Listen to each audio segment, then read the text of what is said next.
This episode of Capes and Lunatics is brought to you by Tweaked Audio. Get awesome headphones, go to tweakedaudio.com and use the coupon code Southgate to get 30% off, free shipping, and a lifetime warranty. Or you can get there through the link on our website, southgatemediagroup.com.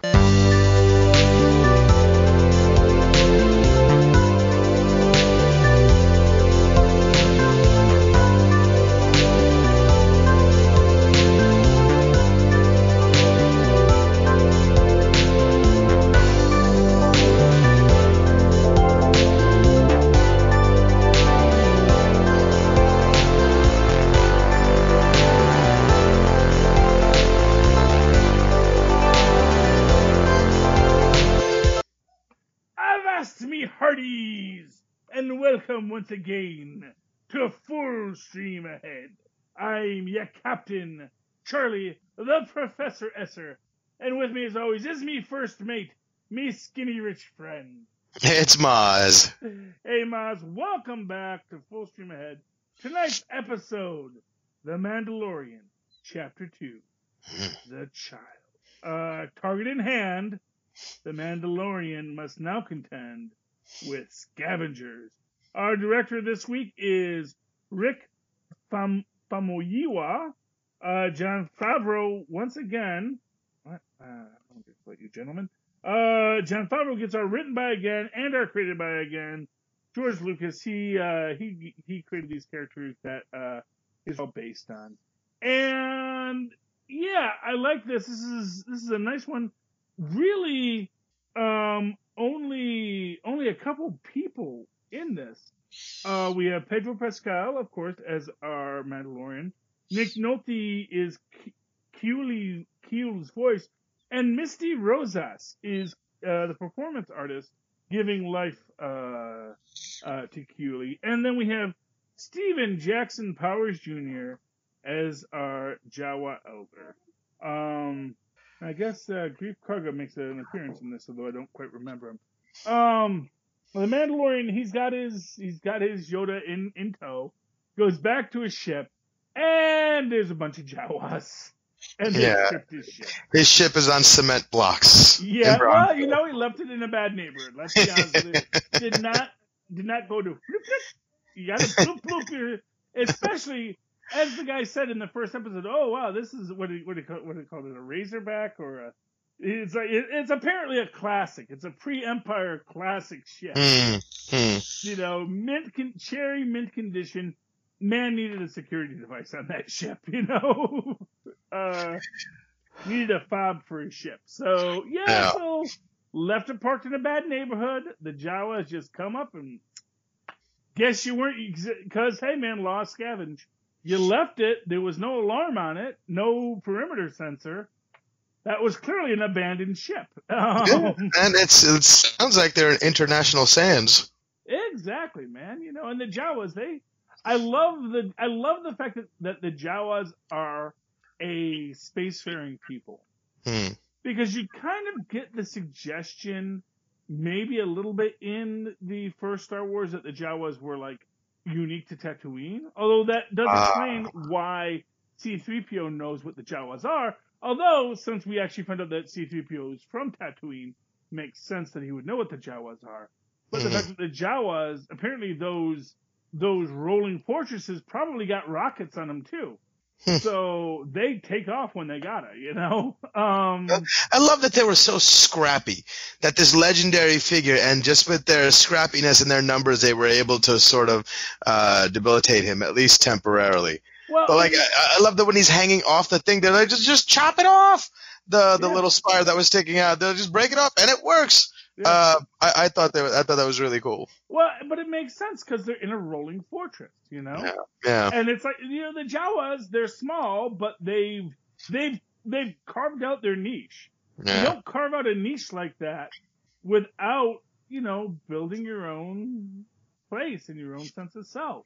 And I think on a real level, the Jawas are, they are in their own way, these little BAs, Yeah. They're these guys who are like, you're gonna try and come into our house, and try and take this stuff, what we rightfully salvaged, And, you know, of course he disintegrates a few of them, but they can always make more Jawas, you know? And, you know, being a Jawa, I'm sure it's a hard life, because I'm sure it's not the first guy to try and disintegrate them. Right. But they defended their castle, and their castle's on wheels.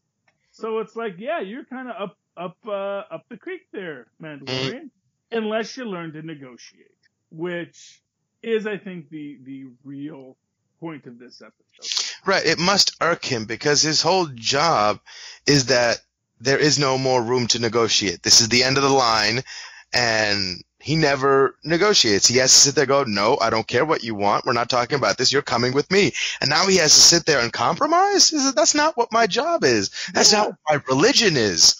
Well, as it turns out, sometimes we got to grow beyond the ideas that we were raised with. Indeed. And if there's a theme for The Mandalorian, I think it is about growing beyond what we have what we've been raised with, and growing to be what we need to become. And, you know, I think that the idea that, you know, it's the juvenile child and, you know, still a young Mandalorian, you know? And there's that moment where the child is walking around on the floor and those little lizards are coming by him. And immediately my reaction is, oh my God, those little lizards are going to get him. Because in the beginning, the way they are sneaking around and then the Mandalorian's foot hits and they scurry away. And then when he's walking away, 5 or 6 of them come out from inside the rocks. It reminded me of that scene in one of the Jurassic Park movies where the tiny compy dinosaurs come out, and they're vicious. They're like piranhas, and a bunch of them can get you. And so, you know, you're sitting there thinking, oh my God, they're going to attack the baby. And then all of a sudden, Baby Yoda just grabs one and starts eating it. And they're like, oh, yeah, no one's messing with that guy. He's fine. But this is what I say. It's like we think of him as a baby. Right. He's not a baby. He's a juvenile. He is old enough, and it makes sense when you think about it. For 50 years, this creature has been out there. And it's had to feed itself. It's had to poop, you know? It's had to do all the things that a 4-year-old might have to do. And now, who's controlling that little pod as it follows him? Is he force controlling it, or is it magnetically linked to the suit of armor that the Mandalorian is wearing, like a drone that follows you? He's driving it. I mean, that's the thing. It's like one of these things where clearly, I mean, maybe the Mandalorian pushed a button and it's following him. But it kind of is suggested that, yeah, it's a car seat, you know? And Baby Yoda's controlling it. I mean, one can argue. It's obviously not something that they go into details on. But when we think about what we see Baby Yoda able to do. Right. The idea of, and I think it's probably best to think of it in the way that you might think of like a kid in like a, you know, how kids have those little walkers. Where it's got the wheels and they like just, you know, toddle their little legs when they're first learning to walk. It's like that, you know? Right. So maybe it's being suspended through some sort of mechanism, and then the movement direction-wise is controlled by him. Yeah. Maybe. Well, so I think it's like a Segway. He leans one way and it moves the other way. It moves the other way. I dig it. You know, and yeah, I think that's very much what we're looking at with this, you know, basic anti-grav technology, and it's a little baby, little Yiddle is just moving it where it needs to go. You know what this series really reminds me a lot of? Did you ever see that old animated show on Cartoon Network called Samurai Jack? Yeah. It reminds me so much of any of the episodes of Samurai Jack, because they're sort of just like this lone warrior traveling this, you know, vast expanse, and there's hardly ever any words spoken in that show also, and it's just beautiful storytelling with just visually being able to get everything they want to across, and they do that really, really well here too. Well, and in both cases, as I said, this is reminiscent of those old Kurosawa films, those old westerns, and also, you know, Samurai Jack, of course, is heavily influenced by Lone Wolf and Cub, which is a classic manga. Yeah, about, you know, a samurai who finds a baby.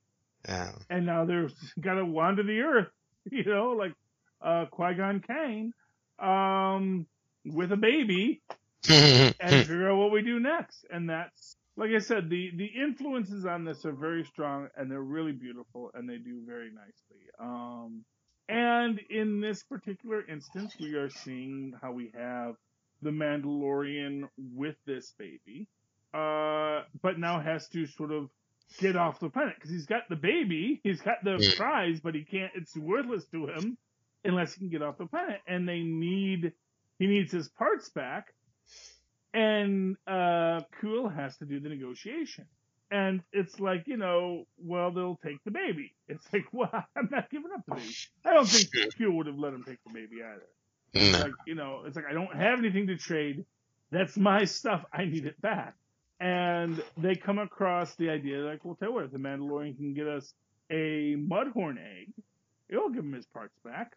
And to me, this is always kind of weird exactly what's going on with that Mudhorn egg. But I'm guessing it's full of cocaine. It's like a Cadbury cream egg filled with cocaine. Right, and the frivolousness with which they just break into it, and no sense of like, the whole community is going to share this one little egg. They're like dipping in. Whoever gets here gets here. It's kind of like they're so like ragtagged, even with their hierarchy or social structure. It's so just fly by the seat of their pants, and maybe that's the only way it works. And that's why they're as strong, because they don't have any sort of set rules to follow. It's just whatever comes, you make do with what you got, and you do with it what you can. Well, yeah, and have a nice cocaine cream egg every now and then. But yeah, it is weird. But of course, I don't want to get too, because of course this is the big moment with the Mudhorn and the Mandalorian. And Baby Yoda. Yeah, well. Finally showing up. Yeah, well, I mean, one can argue he's been showing up the whole time. I think what's interesting about this is we know what a Baby Yoda is. Right. I don't think the Mandalorian, even after this episode, still really knows what he's dealing with.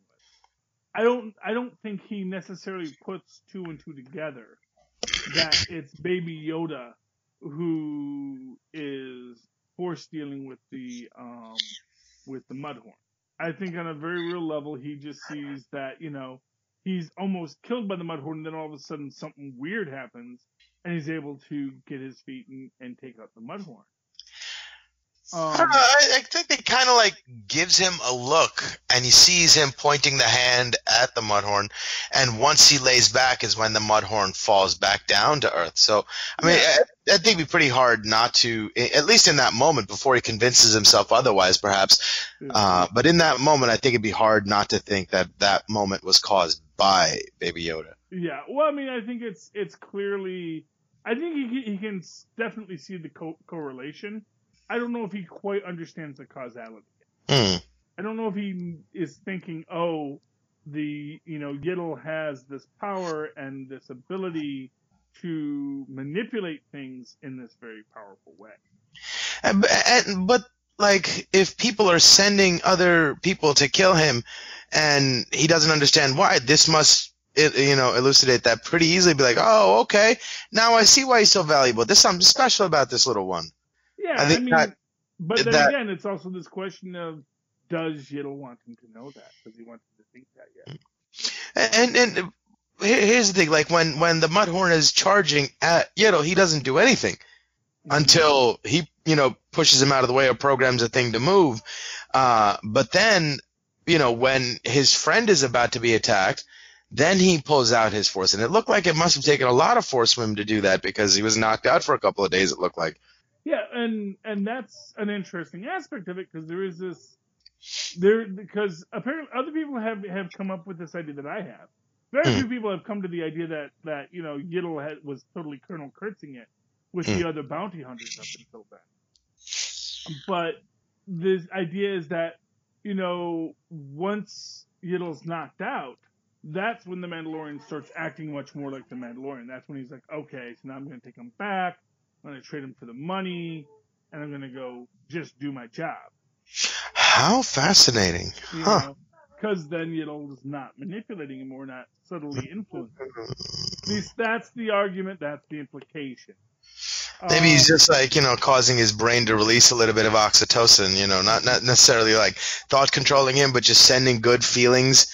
And those good feelings are really hard for him to fight. And when he goes to sleep, that little bit of paternal hormone isn't being released into his brain. I mean, that's an entire possibility. Like I'm finding like myself trying to find reasons to not let Baby Yoda be this, deeply, maneuvering, clever thing as opposed to being like an innocent, happy thing. It can be both, and you think about like an actual baby, like an actual human baby. If you're not a sociopath, you look at a human baby and you're like, it's a freaking baby. And even if I don't like babies, first of all, I'm not going to just kill a baby just because. Oh, Jesus. Baby. No, I'm going to be like nice to the baby, and I'm going to be like, okay, well, let me get this to someone who can take care of it at least, Tristan and I were just watching Willow, which is a great movie, and you have in that, I'm blanking on his name. Was in Life is Short. Warwick Davis. And you have Warwick Davis, right, who is like trying to like, don't touch the baby, don't pick up the baby, because he knows it's gonna be this whole deal. Now we've got this baby, and once you like look at it, it's like, oh, it's a baby. I can't just ignore it. I gotta get it somewhere safe. And and part of that is that yes, babies cause you to release oxytocin when you look at them. You look at a baby, you suddenly like, oh, baby, and you start to feel that little happy juice in your brain. So arguably, Yiddle is just like that, but times a million. Right. But I also love that the Mudhorn egg was all woolly and matted and discussed. That's such a cool little, because whoever makes an egg that way, I've never seen anybody, an egg is supposed to look like an egg. I thought it was kind of an interesting choice and a really, really cool one that the egg was all hairy. Yeah, I mean, well, it's an egg-laying mammal to start with, so it's all very fascinating exactly how they're exploring it. But it makes sense in its own right, too. It's a creature, it's got this fur, it's got a horn, but it also lays an egg. Of course, then again, we don't actually, as a fun fact, this is just something to do. We don't actually know that was an actual, like, when it's called a mudhorn egg. Right. We don't know that actually is what a mudhorn grows out of. We just know that it's called a mudhorn egg. Right. It might just be the same thing that those guys were trying to do to that blue guy in the bar, just harvest his delicious gland. It could honestly be a mudhorn dropping. Right. But the mudhorn dropping is just really delicious. Yeah, and also there's this aspect of it, like all these creatures, they're like Dr. Seuss characters, like who's going to tell me what a who is supposed to do, or whether a who lays eggs or not, It's a who. But they do get the mudhorn egg back, and again, and like I said, Kuehl is just this. Kuehl is really cool. Yeah, is like such an awesome character, and the fact that he's just so matter of fact, and he's just, I'm gonna do what I'm gonna do, and I don't owe anyone anything, but I'm also gonna help a guy because, to a grand extent, I want Yiddle off my freaking planet. Yeah, he's the ideal leader. Yeah, and he's like, I'll help you fix your ship because I can fix things. Also, and again, this is something that people have actually brought up in discussions on The Mandalorian, which is that, prior to this, the other Mandalorians we've seen, there's a Mandalorian that we see, I think it's in Rebels, where she is, and again, a Mandalorian that was taken from Mandalore, but she knows she's a Mandalorian. But she's also not Orthodox because she doesn't wear her helmet all the time. And she is an armorer. And to her, it's like, well, no, a Mandalorian always makes their own weapons and makes their own armor. It would not be, because for her, like, knowing how to be an armorer is part of being a Mandalorian. Whereas for this group, it's a specialized skill. And arguably, if you had one person who was the armorer and everyone else is the fighter, then it makes sense because one person can focus on making better and better weapons and devices, and everyone else can focus on being good warriors. So, I can see though that if their whole sort of religious structure is based around how good you are as a warrior or as a bounty hunter or whatever, I can see it making sense that an expression of how much you believe or how good you are at the craft would be dependent on whether or not you can make your own weapons, and that would be something that they would take pride in. I could see that. Oh yeah, no, I can absolutely, and I think anyone can see that. And again, it goes to this idea that that our Mandalorian is, to a grand extent, he's still a juvenile. He's still a very young Mandalorian. And yes, maybe he can do certain things, but when it comes to repairing his own ship, making his own armor, these are things that are a little beyond his skill set. How far is Mozz? Mozz lives in Staten Island. No, in the series. Oh, I've only watched the first 2 episodes. Right. So I can't. No spoilers for Mozz. I'm sorry, I didn't. You're not doing anything wrong. You haven't hurt hurt Mozz's feelings yet, I don't think. No, not at all. Yes, sorry. But I do think it's like an interesting gag, this whole episode, how much he's like, it starts off with him fixing his arm thing, and then like he's fixing his armor and he's like, no, I can't give you my armor, and then as soon as he gets everything, and then he gets smashed by the Mudhorn, and his poor armor just keeps taking a beating this whole episode. Oh yeah, but we'll fix that next episode, I think. But yeah, I mean, it is. And again, with Nick Nolte's character, I in many ways kind of feel like as much love as Baby Yoda gets, as much love as Mandalorian gets, I gotta feel like Q is in many ways the MVP of this.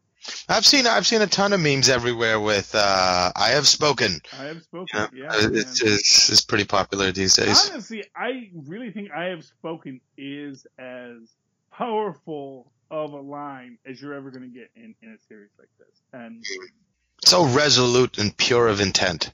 Exactly. And that is what Keel is. He is resolute and pure of intent. And in this moment, when the Mandalorian, and it's interesting because again, Mandalorian seems like he wants a crew, and he's like, I would love if you would come with me. I could really use a guy like you on my team. And Keel is like, no, I served people once, and I have worked hard to have freedom. And he's like, no, I'm not like saying I'd own you. I just like, just want to work with you. It's like, no, I need to be my own man. I need to have my own, I need to decide what I will do for me. And I can't be bound to someone else's philosophy or intention. And it kind of reminded me of that scene from Gladiator where he's talking to the guy who owns all the fighters, and he's like, I was a warrior once, but I fought for my freedom and I won my freedom. And so I'm not going back to there, It's like I did that already. I know, and I honestly, oh man, I love that scene in Gladiator when that guy, and he knows that, they're coming for him and he's going to die. Yeah. And he puts his wooden sword in his sheath. Because that's the symbol of his freedom. He was given his practice sword. And he's like, I know. And again, he might have been a great warrior in his day, and maybe he could take a couple of these young snots out, but he knows how this is going to end, and he'd rather die holding the symbol of his freedom. Right. Knowing I died a free man. I died, because of my own choices. I died holding what makes me free, not what made me a slave. And, yes. And I think that is so much of what Kuehl is. He's like, I'm not gonna, and it's not like he thinks, I don't even think he thinks that the Mandalorian would manipulate him, but he knows that if he joins Mandalorian's crew, suddenly it's a crew, and the Mandalorian's the boss. Right, and he's pure of intent, so he knows how to manage intentions and not how to get in the way or wrapped up in intentions being projected by other people. And mostly he wants to, farm those two-legged dewbacks, They call them, It's like, no, I know what I want to do. I want to live on my farm and, raise these things and eat these things, and this is my life now. People were upset that Luke was drinking green milk, even though he was drinking blue milk before. I know. Well, people get upset about little things. That for those who couldn't hear, he was saying people were upset that Luke drank the green milk in The Last Jedi, and but he drank blue milk on Tatooine. So I don't know. Probably something from the moisture farm. Anyway, moving right along. Yeah, I mean, and we do get Mandalorian takes off. He's going back. And man, I gotta tell you, the first time I saw this, I was almost worried that they'd killed Baby Yoda. You know what I mean? Because I've been worried about Baby Yoda the entire season because they didn't make Baby Yoda toys. They didn't make It'll toys. I'm gonna make It'll happen. Why would they kill something that's giving them money? It wasn't giving them money, and that might have been why they didn't make the toy. Because if they know, well, we're going to have that creature die at the end of the season, why would you make a bunch of cute baby It'll toys? And then all of a sudden, everyone's got all these It'll toys, and then the final episode comes out, and it's like, and now It'll dies. I was like, no! All my It'll toys! No! Nobody wants that, so... Right. Yes, we all remember Darth Vader. Yeah, I mean, it's kind of like when they killed Groot, they just brought back an even cuter version of him, you know. So I don't think they did that for that, but right. I didn't guarantee that they were. I watched this entire series with no guarantee that It'll makes it to the end. I'm going to be honest with you, and I was very much afraid. First of all, I was afraid in this episode, like I was really worried there until It'll moved. I thought It'll was dead. Dude, yeah, in the second episode, I thought It'll might have died. And he was bringing home a dead It'll, you know? And then the next adventure was going to be something completely different. Because, remember, we didn't know that Baby Yoda, that It'll was going to be a thing. Like, we know now, oh, Yittle's a thing. But when that first came out, you first see Yittle, and then Yittle is knocked out, and it's like, well, okay, we all love Yittle, but that doesn't mean Yittle's going to be there forever. And we didn't know what was going to happen next. And I myself am already thinking, you know, Yittle's freaking Colonel Kurtz here. wait, but we love her too, and Baby A, and they aren't dead. Yeah, but that's a whole other thing. It's something different. This is Disney Plus, and they're being experimental. And honestly, they hadn't yet embraced an entire idea of what the Mandalorian wound up being prior to that moment. So,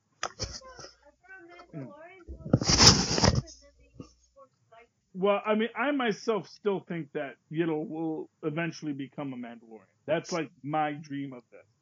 Yittle will be a Mandalorian because a Yittle as a Mandalorian. Can you imagine the possibilities? I guess that's just like a Ronin Jedi, right? Yeah, it's gonna be awesome. And I think that's where we're going for this. But we'll have to see. We're gonna have to see.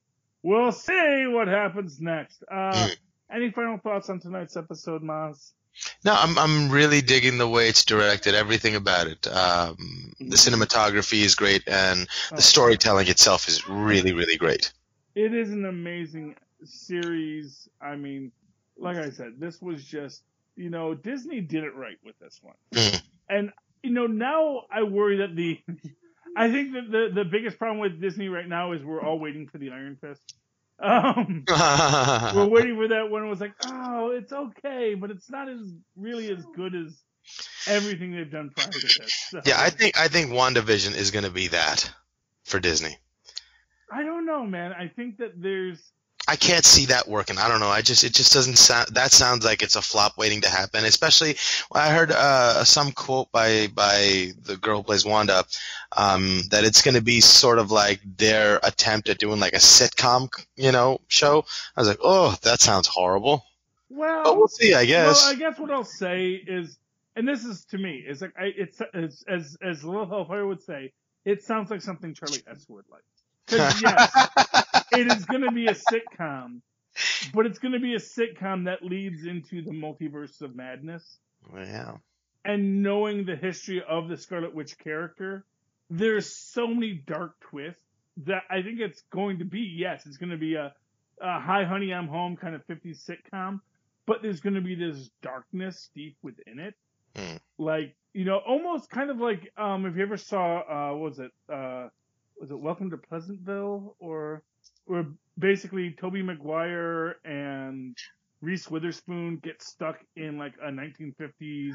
Oh, right. It's in black and white all of a sudden. Yeah, and then it's like they start bringing color and life to it. But imagine if that was kind of dark and twisted in its own way too, which also that episode had a lot of dark and twisted things, especially when they're dealing with people that were colored. People that had turned color. But yeah, it's a really, I think there's going to be a lot going on there. There's a lot of interesting characters. I'm really excited about Falcon and Winter Soldier. That's going to be cool. I hope so. I'm really interested in the What If series, the cartoon What If series. I think those will be really, really fun. And Tristan too. And we're like, me and Tristan are both like, when is that coming out? Yeah. Because that's like the first thing they hyped, and we're like, yes, we're all about that. And it's like the last thing they're doing. Haven't given us a drop date for it yet. So yeah, they can, and I love Jeff Goldblum, but I'd rather you take that back and give us the What If series already. Well, I mean, the that was the Jeff Goldblum's world. That was just, I mean, that's a low cost reality show. That's like, hey, Jeff Goldblum, you want to go on a plane? He says, yeah, I'll go on a plane. You want to go look at something weird? Yeah, I'll look at something weird. You want to talk about it in a weird cadence? He says, yeah, it's pretty much what I do. And it's, hey, people like it. I'm not saying that people don't like it. My wife loved it. And I was like, oh, that's great, And it's like one of these things that is like, it's the kind of thing I know I will eventually watch because there won't be anything else on, and I'll just put it on. And I'll probably love it because Jeff Goldblum's awesome. Exactly. So it's like it's a strategic placement. Yeah. Like I said, Disney's not messing around here. So I'm just waiting for them to bring about do a Black Hole series. But all things in time. Okay, Mozz, let's get out of here before we go too long. Indeed. How can people find you? Oh, they can email me at mozzmanzor@gmail.com or find me on Facebook under Mozz Manzor. That's MozzManzor. And, of course, you can always write to me in that old-fashioned email way, the way our Mozz and Paz and the Mandalorian once did, at superconnectivityblog@gmail.com. That's superconnectivityblog, all one word, @gmail.com. And, of course, follow me on the Twitter as I live tweet something, probably Agents of S.H.I.E.L.D. soon, which me and Mozz will be reviewing as well. You have 3 shows on. Watch for them. At Charlie Esser. That's CHARLIE. Yes, SER. Look for the 2 E's in the middle. For quality. Bing! Alrighty, me hearties. You've sailed with us once again towards the wild and weird waters of the Mandalorian. So please make sure you come back next week and set sail with us again on Full Stream Ahead. Arrgh!